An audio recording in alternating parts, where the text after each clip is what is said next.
tayo limitado na sa Pinas na po gagamitin yung business. Magagamit din po siya sa ibang bansa.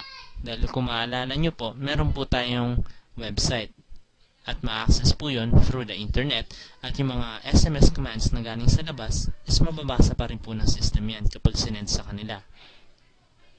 So, pwede tayo magkaroon ng kasosyo sa China, sa Russia, India, Australia, US, Japan, or kahit saan. So, ito naman po yung feasibility study. Dito po sa feasibility study, ang mangyayari po is that nag-join ka po.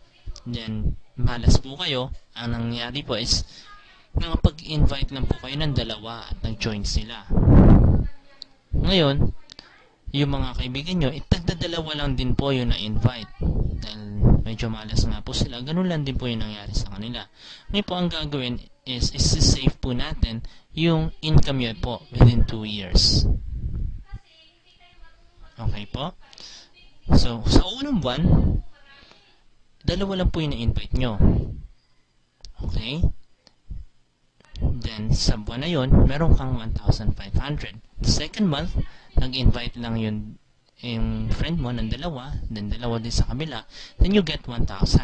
Pangatlong buwan, tig-apat sila, apat, then you get 2,000, and so on.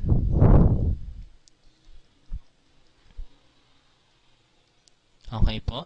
Now, on the 12th month, ito na po yung makukuha nyo. 1,024,000.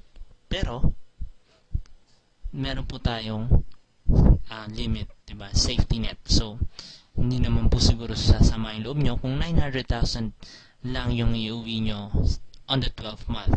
Okay? So, yung first year, total earnings nyo po ay ito. Nasa 1.9 million. Okay po? Pwede na po.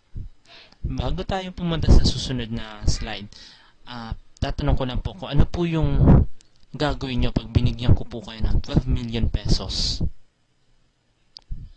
Okay, ang mga usual na mga sagot na makukuha ko pag nakipag-usap ako sa mga tao is yung house and lot, kotse, mga ganyan, yung dream house nila. Yan po yung mga usual na nakukuha ko. Ngayon po, balik po tayo sa presentation. At ito po yung sales nyo po, o yung income nyo po anong second year. So, meron po tayong 12 months dyan at hindi na po bababa ng 900,000 yung kita nyo. So, multiply lang po natin ang 12 multiplied by 900,000. Ang total income nyo po ng second year is 10.8 million.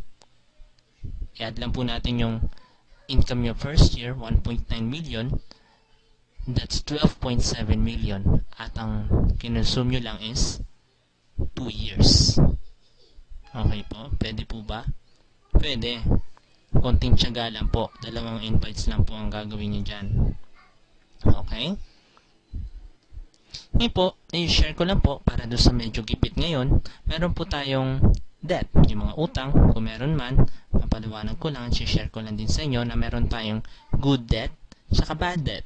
Bad debt is when you borrow money to buy a property or material that does not generate income. For example, ito yung binibili natin ng mga bagay.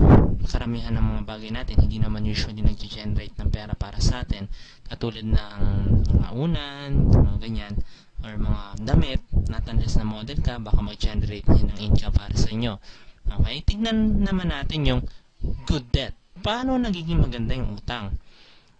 Ito yung mga utang na kung saan mag-generate ng income. So, habang nung binili mo, inutang yung pera, then binili mo na itong bagay na to, nag-generate siya ng pera, babayaran mo siya, yung na-generate na pera, yun ang ipambabayad mo dun sa hiniraman mo. For example, isang bahay divided into apartments. Okay?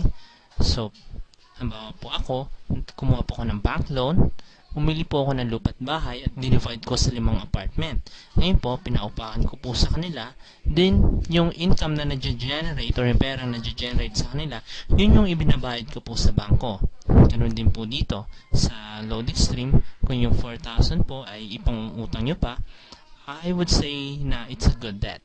At we are investing on an asset. Mag-generate po ito ng income. So, habang nung pinangutang nyo, nag-generate po siya ng income, ibayad nyo lang po siya hanggang sa matapos. Then after nun, lahat ng income na papasok, sa'yo na po. Okay?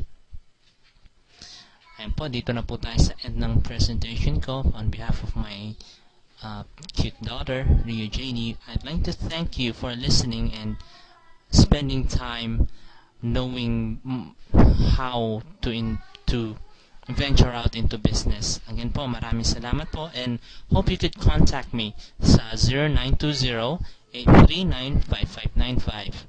Again, this is Phil. Maraming salamat po sa pakikinig at panonood. Thank you.